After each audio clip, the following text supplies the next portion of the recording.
Hi, I'm Nancy, and I'm the owner operator of Metro Learning Solutions, a cognitive development or brain training center here in the Des Moines metropolitan area.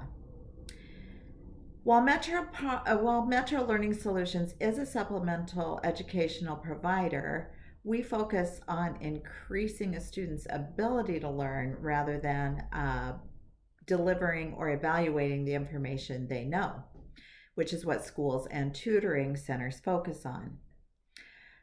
For example, just like you need a well maintained car to get maximum performance, you also need highly developed skills that the brain uses to handle incoming information provided by schools through instruction.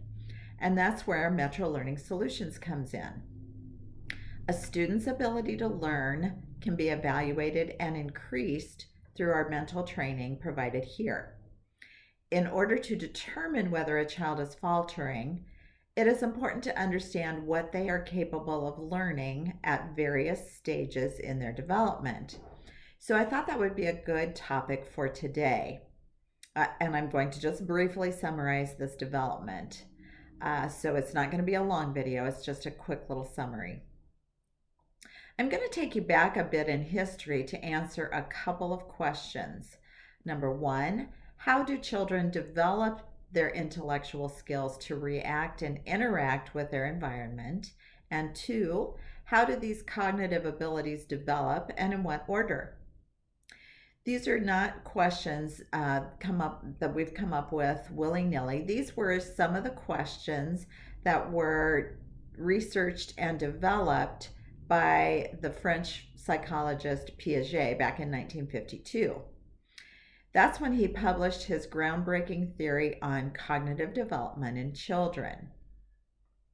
He began his research simply interested in how children react to their environments, but his observations countered the current thinking of the day, which at that time, the current thinking was that children have no cognition until they are old enough to learn to speak. And his research continues to be the most well-known and influential theory of cognitive development to date.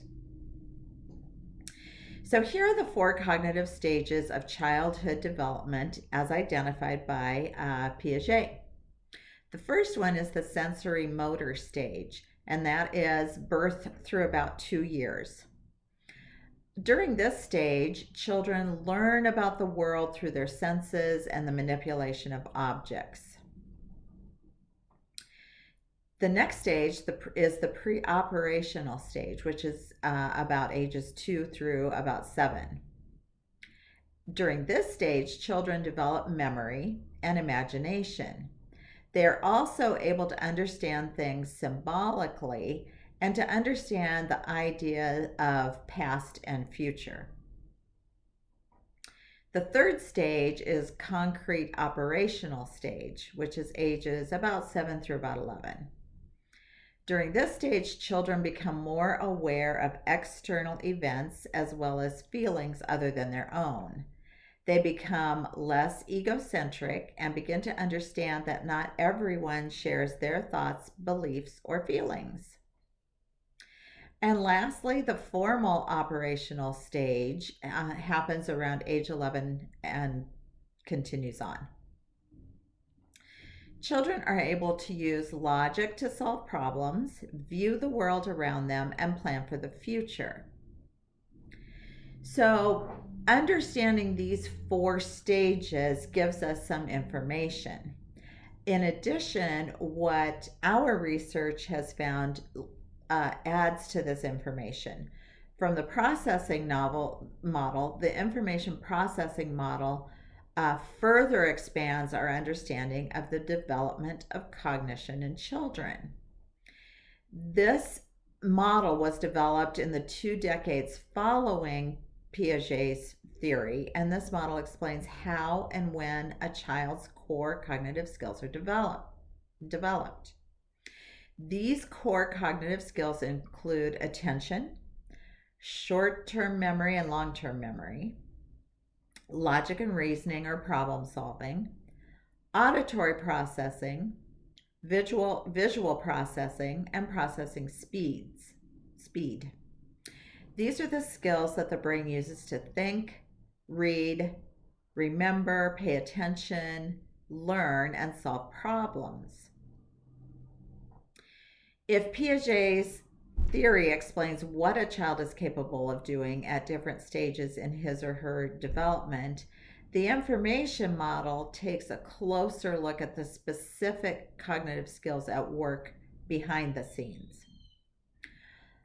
According to the learning model, attention, short-term memory, long-term memory are developing between the ages of 2 and 5. Auditory processing, which is critical for good reading skills, is developing between the ages of 5 and 7, give or take. Logic and reasoning also becomes more established during after about 5 years of age, as a child becomes better able to make connections between ideas. Cognitive strengths and weaknesses can vary child by child. You know that everyone has different cognitive strengths.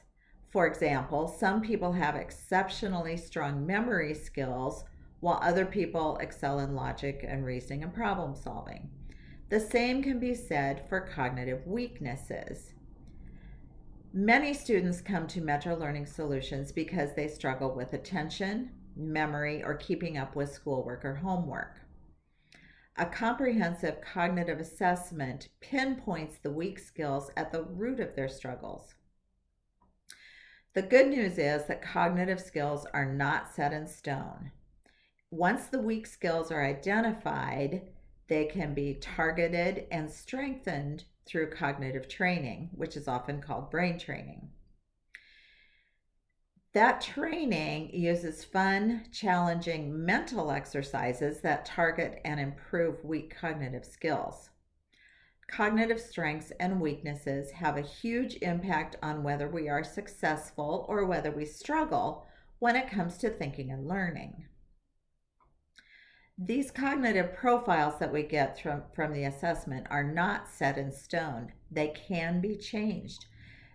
The process begins with identifying weak skills through a cognitive assessment, then strengthening those skills through intense mental exercise, also known as brain training.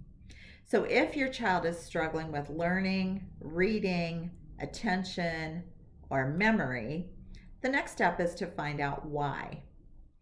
This cognitive assessment takes about an hour and will give you a detailed look at how your child is performing cognitively, and will identify specific strengths and weaknesses. So if that's an area that you're concerned about, give me a call and we can discuss further. The number is 515-523-0980. Call at your convenience, leave a message if I don't answer, and we can discuss your specific concerns in more detail. Thanks, and I'll talk to you next week.